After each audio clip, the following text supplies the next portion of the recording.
kalau ia harus segera memutuskan hubungannya dengan Sarah. Kalau misalkan Adi gak nurut, nanti salah satu orang yang tinggal di rumahnya Sarah itu akan ia celakai, entah itu Sarah ataupun ibunya. Hai gengs, welcome to Forbia di Cahaya. Cerita horor yuk. Halo Bias, how are you guys today? Semoga semuanya tetap sehat dan dalam lindungan Tuhan ya. Buat bias-biasku yang baru pertama kali mampir di channel ini, kenal aku Forbia. Di sini aku ceritain cerita horor yang memang menurut aku itu menarik ya guys. Semoga cerita yang menurut aku menarik bisa juga menarik buat kalian.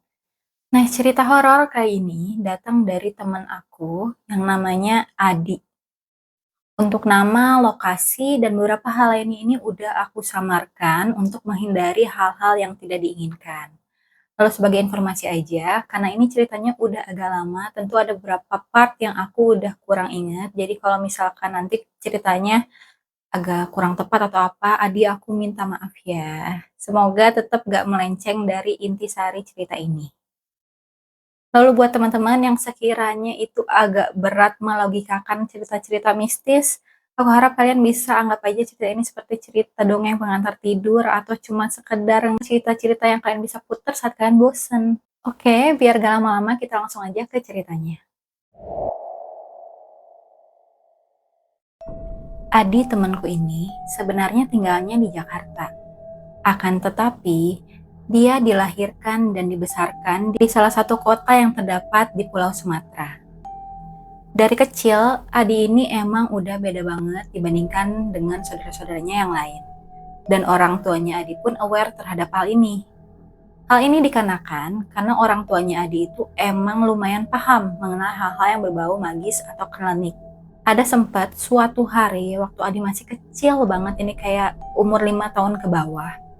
Sebelah kakinya Adi ini sempat gede banget. Kayak segede kaki gajah, kayak yang terkena penyakit seperti itu.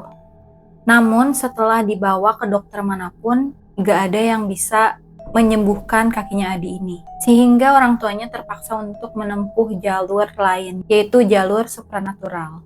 Lalu pada suatu hari, muncullah seorang ustadz yang melihat kondisinya Adi ini dan akhirnya tergerak hatinya untuk membantu papa dan mamahnya Adi. By the way, di sini agamanya Adi dan satu keluarga itu adalah Buddhis ya guys.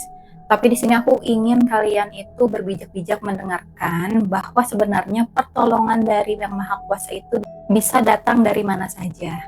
Dan juga aku di sini pengennya kita tuh jangan sampai mendiskreditkan agama manapun. Aku juga di sini nggak bermaksud untuk menyinggung atau mencoba menjatuhkan salah satu agama ya guys. Jadi mari kita berbijak-bijak. Lanjut. Setelah pengobatan oleh si ustadz ini dilakukan, akhirnya dikeluarkanlah 2 buah benda dari dalam kakinya Adi yang gede ini. Tapi nggak dibelek ya guys, jadi kayak didoa-doain, tiba-tiba keluar gitu si barangnya ini. Nah, detail-detail barangnya apa dan kenapa ada di situ sebenarnya nggak diceritain. Tapi yang pasti salah satu barangnya itu berupa batu. Nah, batu ini dianjurkan oleh Ustadz supaya kalau misalkan nanti nih di masa depan papa mamanya Adi mau bangun suatu bangunan, maka si batu ini bisa dijadikan bagian dari pondasi gitu loh. Pokoknya ditanam di tanah jadiin pondasi atau apapun itu. Tujuannya adalah supaya si bangunan yang nanti dibangun dengan pondasinya ada si batu itu, maka bangunannya mudah-mudahan akan terjaga. Singkat cerita, Adi pun akhirnya tumbuh dewasa dan sekarang sudah menginjak SMA ya guys. Jadi udah melalui yang namanya akil balik dan lain-lain, sehingga Adi udah ngerti nih mengenai ketertarikan kepada lawan jenis. Dan di sini pun Adi udah mulai kayak ya ngegayat-gayat pacar lah gitu yang dia suka atau apa. Hingga akhirnya dia tuh pacaran sama salah satu perempuan ya yang namanya itu kita sebut di sini dengan nama Sarah. Nah, untuk menunjukkan perhatiannya kepada Sarah, di sini Adi inisiatif untuk selalu menjemput Sarah untuk pergi ke sekolah, lalu dari sekolah diantar lagi ke rumah. Nah, nanti di rumahnya Sarah mereka itu main, terus pada sore hari ya dipulang gitu ke rumahnya.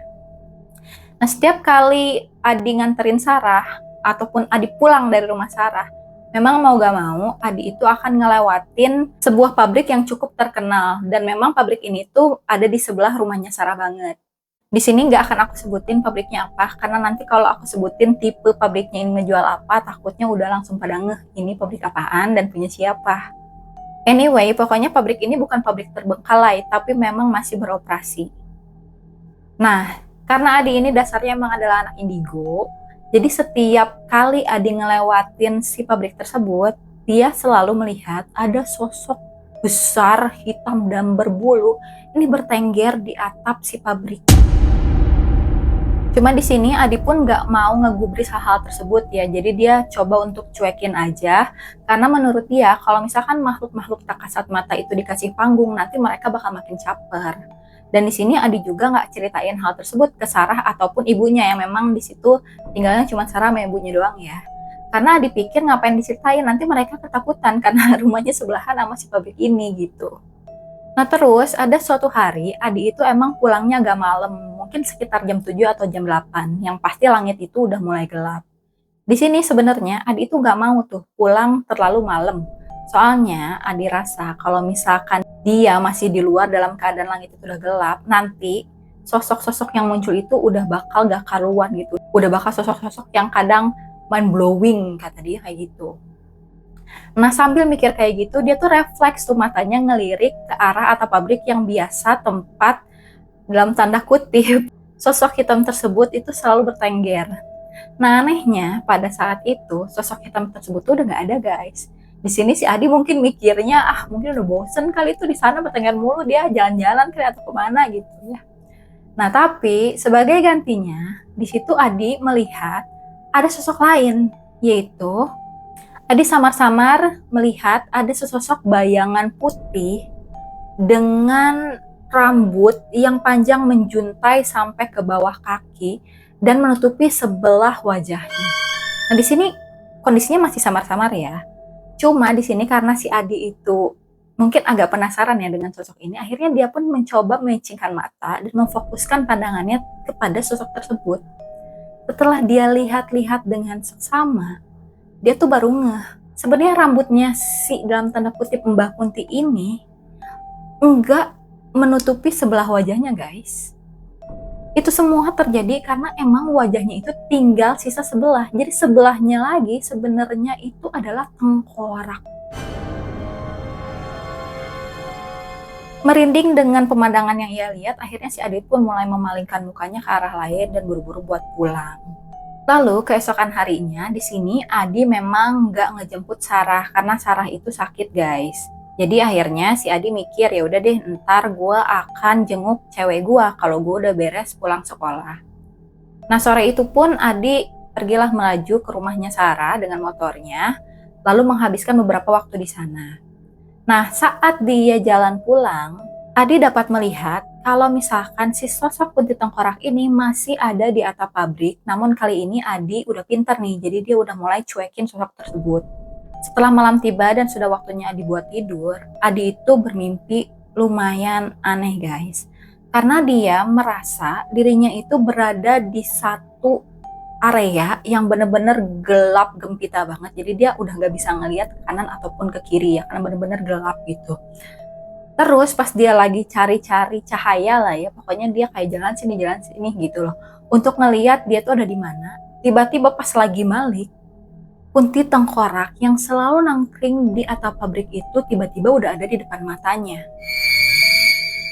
Mereka tidak berkomunikasi sama sekali, bahkan Adi pun gak teriak di sini. Cuma secara batin, seolah-olah si kunti tengkorak ini menyampaikan pesan kepada Adi kalau ia harus segera memutuskan hubungannya dengan Sarah. Kalau misalkan Adi gak nurut, nanti salah satu orang yang tinggal di rumahnya Sarah itu akan ia celakai, entah itu Sarah ataupun ibunya. Di sini Adi mulai geram, tapi dia pun takut dengan si sosok kunti ini. Cuma tiba-tiba muncullah satu cahaya yang berasal dari pintu yang terbuka. Loh, nah Adi, kok ada di sini? Tanya seseorang yang membuka pintu. Setelah Adi lihat-lihat, yang membuka pintu tersebut adalah sosok dari Pak Eko. Pak Eko ini merupakan satpam yang memang bekerja di pabrik yang ada di sebelah rumahnya Sarah. Di sini Adi pun berpikir, apakah dia tiba-tiba ada di pabrik atau gimana nih? Yang pasti saat itu yang dia lakukan adalah cepat-cepat kabur keluar dari ruangan tersebut melalui pintu yang udah dibukain sama Pak Eko. Nah, sambil berlari keluar, dia pun membalikan mukanya untuk melihat pintu itu kembali. Akan tetapi tiba-tiba pluk, pintu tersebut tertutup seperti tersibak oleh angin gitu loh. Nah, di situ di dalam Adi tuh ngedengar suara Pak Eko gitu yang kayak minta-minta tolong, tapi tiba-tiba Adi pun bangun. Lalu paginya Adi sudah mulai bersiap-siap dan kali ini dia udah mau ngejemput Sarah. Sepanjang perjalanan ya dia takes time lah untuk pergi ke rumahnya si Sarah ini karena dia masih terngiang-ngiang sama mimpi yang ia impikan semalam. Kayak gak jelas banget mimpinya tuh kenapa dan kenapa harus ada ini. Pokoknya gitulah dia sepanjang jalan tuh mikir gitu sambil pelan-pelan bawa motornya. Cuman pas udah mau mendekati ke arah rumahnya Sarah nih, dia bisa melihat di kanan kiri jalan itu banyak bendera kuning. Aduh, di dalam hatinya si Adi kan agak deg-degan juga nih. Mimpinya semalam udah gak enak, tiba-tiba pagi-pagi ngelihat bendera kuning. Di sini sih dia berharap Sarah atau ibunya itu dalam keadaan yang baik-baik aja ya. Akhirnya dia pun berhentikan motornya di depan rumah Sarah, lalu dia memberanikan diri untuk mengetuk pintu rumah Sarah. Tok, tok, tok. Lalu seseorang di dalam itu menyahut, iya sebentar. Nah itu adalah suara ibunya Sarah. Ini ibu Sarah pun membukakan pintu lalu bilang ke Adi, bentar ya Adi, Sarahnya masih siap-siap. Nah di sini Adi lega dong, ibunya masih ada, Sarahnya juga lagi siap-siap gitu. Tapi emang Adi ngeliat wajah ibunya Sarah itu agak sedikit pucat sih. Habis itu ya udah Adi mulai kepo nih, tante permisi katanya. Itu saya di sepanjang jalan kok ngeliat ada bendera kuning, itu ditujukan buat siapa ya, emang ada siapa yang meninggal gitu. Akhirnya Ibu Sarah pun menjawab, katanya, oh iya nak Adi, itu loh Pak Eko, satpam sebelah yang kerja di pabrik. Dia ditemukan subuh tadi tergeletak sudah tidak bernyawa di dalam pabrik. Di sini bulu kuduk Adi pun langsung merinding guys. Dia langsung keinget mimpi dia semalam. Bahkan dia pun sampai menyalahkan dirinya. Apa karena dia di dalam mimpinya tidak menolong Pak Eko, akhirnya Pak Eko menjadi seperti itu. Tapi jauh-jauh lah dia mulai kembali positive thinking. Dia udah mulai kayak enggak ini mungkin cuma kebenaran aja gitu, cuma kebetulan aja. Nah si sosok Kunti Tengkorak ini sebenarnya masih mengganggu Adi ya, dia tetap masih bertengger di si pabrik, kadang juga ada muncul di dalam mimpi, tapi nggak ada hal-hal yang kayak signifikan itu terjadi gitu. Cuma emang di sini Adi sama Sarah memutuskan buat putus. Nah, alasan buat putusnya aja sebenarnya kayak alasan-alasan biasa guys, kayak udah mulai gak cocok lah, udah mulai gak searah atau kayak gitu-gitu. Pokoknya setelah Adi dan Sarah putus, gak lama kemudian setelah lulus SMA ini, Adi akhirnya pindah ke Jakarta. Kepindahan Adi ke Jakarta pun sebenarnya lebih untuk mengembangkan dirinya sih ya guys. Jadi nggak ada hal-hal yang aneh-aneh. Tapi emang nih Adi bilang, sebenarnya dia berharap kalau misalkan dia pindah ke Jakarta, berarti kan udah beda pulau tuh, yang satu di Sumatera gitu, yang satu di Pulau Jawa gitu kan. Jadi Adi pikir kalau misalkan dia udah nyebrang pulau, biasanya sosok-sosok hantu yang menghantui dia, yang meneror dia, harusnya nggak bisa ngikutin karena itu udah beda pulau. Entah karena mungkin harga pesawat mahal atau misalkan hantu-hantu butuh perizinan juga untuk nyebrang pulau, ini aku kurang paham ya guys. Tapi memang ada mitos yang kayak gitu berkeliaran di masyarakat. Nah, sepindahnya Adi ini ke Jakarta, Adi menjalankan hidupnya itu ya dengan tenang selayaknya orang-orang normal pada biasanya. Cuma bedanya emang Adi bisa melihat sosok tak kasat mata, cuman nggak ngeganggu atau ngancem-ngancem gimana lah, ya udah lah gitu. Dan sosok si Kunti Tengkorak ini juga udah kayak gak kelihatan ya guys. Selain karena Adinya memang masih jomblo-jomblo aja gitu, tapi pokoknya dalam segi presensi atau kehadiran juga ya kayak hawa-hawanya memang udah gak ada. Waktu berlalu dan akhirnya Adi pun memberanikan diri untuk PDKT sama salah satu wanita yang menurut dia tipe dia banget gitu. Nama wanita ini adalah Ayu. Mulailah Adi itu PDKT nih sama Ayu. Pokoknya ya kayak lelaki pada umumnya lah ya PDKT, sampai akhirnya si Ayu ini ya udah mau pacaran sama Adi gitu. Akhirnya mereka resmi berpacaran lah.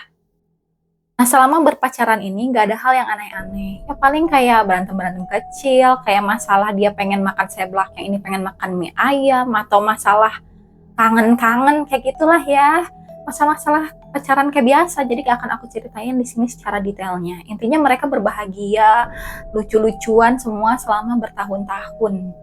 Karena kan hubungannya ini udah lama, akhirnya Adi pun berpikir, apakah mereka siap untuk menempuh jenjang yang berikutnya yang adalah pernikahan.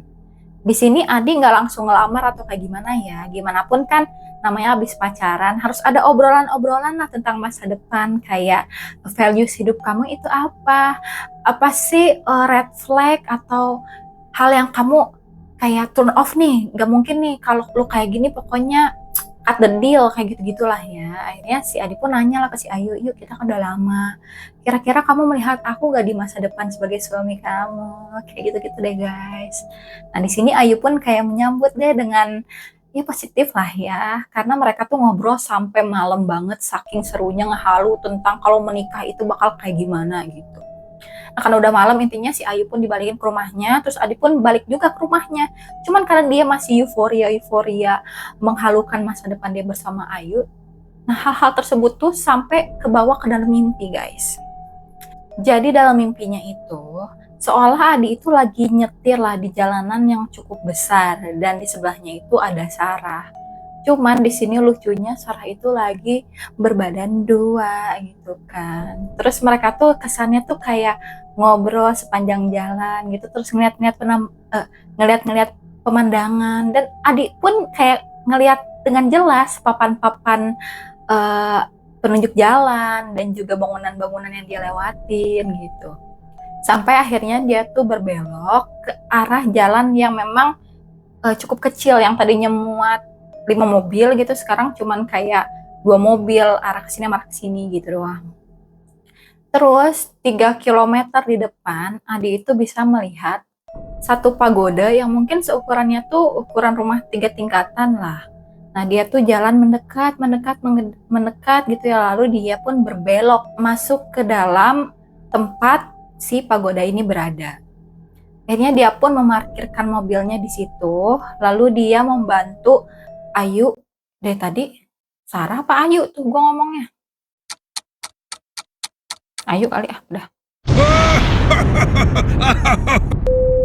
Di sini pun dia membantu Ayu untuk turun dari mobil.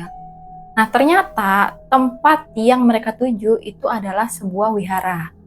Akhirnya mereka pun di situ mulai bersembahyang, terus kayak meminta ya hal yang baik-baik lah. Habis itu mereka mulai kayak berkeliling wihara tersebut gitu. Mereka tuh sebenarnya enggak kepisah-pisah banget gitu, kayak ya paling Adi lihat ini, Ayu lihat ini kayak gitu. Cuma sepersekian detik Adi ini memalingkan pandangannya, tiba-tiba Ayu itu udah nggak ada di ruangan tersebut. Ya udah deh, di sini Adi ya keliling dong buat nyari kira-kira Ayu ini ada di mana. Cuma semakin dia cari kok semakin nggak ada nih, nggak kelihatan si Ayu ada di mana. Ya udahlah, di situ akhirnya si Adi masuk lagi ke dalam wihara dan masuk ke area yang agak dalam gitu. Nah dia lihat di pojokan itu ada satu buah pintu. Nah yaudahlah, dia pikir mungkin si Ayu masuk ke situ. Akhirnya Adi pun membuka pintu tersebut. Nah pas Adi membuka pintu tersebut, tiba-tiba hawa panas itu menerjang wajah Adi. Di balik pintu itu, ternyata ada sebuah tangga yang menurun ke bawah. Dan turunnya ini memang agak ke dalam gitu loh guys. Dan di ujung tangga nih, di bawahnya, Adi bisa melihat ada pendar-pendar cahaya berwarna orange. Di sini sih Adi mikirnya oh mungkin itu cahaya dari obor atau cahaya dari lilin-lilin. Namanya juga kan wihara biasanya ada lilin-lilin besar tuh. Nah di sini Adi pun ya udahlah, akhirnya dia turun ke bawah sambil melawan si hawa panas tersebut. Hanya saja sesampainya Adi itu di bawah di ujung tangga, Adi itu kaget sekaget-kagetnya guys. Karena cahaya pendar berwarna jingga tersebut Ternyata bukan cahaya dari obor ataupun lilin, melainkan itu cahaya dari lahar api yang membentang di ruangan tersebut. Di sini Adi melihat di atas lahar tersebut itu memang ada sebuah jembatan. Kayaknya jembatannya cukup kokoh sih buat dia lewatin. Cuma si jembatan ini ujungnya nggak tahu ada di mana, jadi kayak agak berujung gitu. Di sini si Adi agak ragu ya, dia perlu nggak untuk ke situ karena itu aneh banget gitu lah. Tetapi di dalam hatinya dia itu berasa yakin kalau dia akan menemukan Sarah jika dia berani memijakkan kakinya ke jembatan itu. Akhirnya mau gak mau dia pun ya udah mulai berjalan di atas jembatan tersebut sambil nge-scan ke sekeliling gitu. Kira-kira dia bisa nemuin Sarah atau enggak. Tiba-tiba saya terdengar sebuah suara. Tolong! Tolong! Nah itu adalah suara Ayu yang sedang meminta tolong. Suara dari perempuan yang memang dikasihi oleh Adi. Di sini Adi pun tetap lagi melangkah sambil mencari sumber suara tersebut. Sudah berjalan agak jauh, akhirnya Adi dapat memfokuskan matanya di satu bebatuan yang agak besar. Memang jadi ini jembatan, terus di sini ada bebatuan-bebatuan gitu. Nah, dia bisa melihat ada sosok Sarah yang di situ tuh kayak lagi terbaring di lantai, guys, dengan posisi miring. Di situ Adi pun melihat Sarah itu terlihat kesakitan dengan tangannya itu memegangi perutnya dia yang sedang mengandung. Sarah yang melihat Adi pun meminta tolong lagi, kata dia, "Tolong Adi, tolong." Nah, semakin Adi mendekat, akhirnya dia pun melihat. Wait a minute. Dari tadi Sarah mulu ya? Deh guys, dari tadi aku ngomongnya Sarah mulu gak sih? Kok kayak, enggak lah, udah lah, jadi. Sedang menginjak kepala Ayu dan memandang Adi dari sebelah matanya yang masih utuh. Kunti Tengkorak itu pun menyiratkan kepada Adi untuk memutuskan hubungannya dengan Sarah. Jika Adi tidak melakukan hal tersebut, maka niscayalah Sarah bahkan sampai keturunan-keturunan mereka tidak akan memiliki hidup yang tenang, bahkan sampai bisa mengakibatkan kematian. Adi yang hendak melawan pun tiba-tiba bangun dari tidurnya. Ya gitulah, setiap kali mau ngelawan bangun, karena ini adalah mimpi ya guys. Cuma meskipun Adi ini gelisah karena mimpinya itu, ya dia tetap menyimpannya untuk diri dia sendiri gitu. Dia nggak ceritain ini ke Ayu. Cuma emang semenjak dari mimpi tersebut, sosok Kunti Tengkorak ini terlihat selalu berkeliaran dimanapun Adi ada gitu. Kayak Adi di kantor ya dia ada di pojokan, Adi nge-mall ya dia terlihat ada berapa meter jauhnya gitu. Pokoknya si Kunti Tengkorak ini ngintilin Adi mulu, seolah-olah memperhatikan Adi ini akan membuat keputusan-keputusan apa dalam hidupnya, kayak gitu deh. Setia banget dah ya. Dan yang paling nyebelinnya nih kalau kata si Adi, jadi kan kamarnya Adi itu ada jendelanya. Nah di depan jendelanya ada pohon mangga. Nah si Kunti ini selalu bertengger di pohon mangga tersebut. Cuma kata Adi memang si Kuntinya nggak pernah masuk ke dalam rumah sih. Tapi ada suatu hari yang Adi ini sempet dalam hubungan yang gimana gitu ya sama si Ayu. Si Kuntinya sempet masuk ke dalam kamar, tapi abis dari itu udah gak bisa masuk lagi. Kayak gitulah, itu pun kayak gak ngerti kenapa alasannya kayak gitu. Bahkan Adi juga bingung gitu, kok bisa kayak gitu. Nah setahun setelah itu, hubungan Adi dan Ayu pun mulai agak renggang nih guys. Agak renggangnya sih seolah-olah karena hal-hal biasa ya, kayak ya berantem mulu, udah gak cocok lagi, kok ekspektasinya berbeda, ya kayak gitu-gitulah. Intinya akhirnya mereka memutuskan untuk mengakhiri hubungan mereka. Sebenarnya si Adi pun di sini agak bingung. Hubungan-hubungan dia kan putus biasanya karena hal-hal yang biasa dan natural dan kita semua alami pada umumnya. Tapi memang kehadiran si sosok Kunti Tengkorak ini agak ngeganggu juga karena ngancem-ngancem kayak emak-emak Korea gitu yang nyuruh anak-anaknya putus karena pacar-pacar anaknya itu tidak sesuai dengan ekspektasi emaknya, kayak gitu loh. Nah, sekian cerita dari Adi, cukup sampai di sini aja. Cuman FYI aja ya, for your information. Sekarang Adi itu udah mulai pacaran lagi sama seseorang yang cantik, beautiful, gorgeous, and everything and everything. Dan kabar baiknya adalah, kata Adi ini, semenjak Adi ini pacaran sama perempuan ini, yang tidak perlu aku sebutkan namanya, dia itu merasa sosok si Kunti Tengkorak ini mulai memudar. Bahkan kayak kehadirannya di sekeliling pun yang tadinya ibaratnya kayak 500 meter nih, itu udah kayak ya paling 1 kilometer atau 25 meter, pokoknya nggak ngeganggu deh kayak gitu. Ya mudah-mudahan hubungan percintaannya Adi dengan cintanya ini bakal lebih membahagiakan, lebih langgeng, bahkan bisa sampai ke jenjang-jenjang selanjutnya yang membahagiakan juga. Oke, itu aja cerita dari Adi. Thank you so much karena udah mempercayakan ceritanya untuk aku bawain. Mohon maaf kalau misalkan ada ceritanya yang kurang benar atau meleset.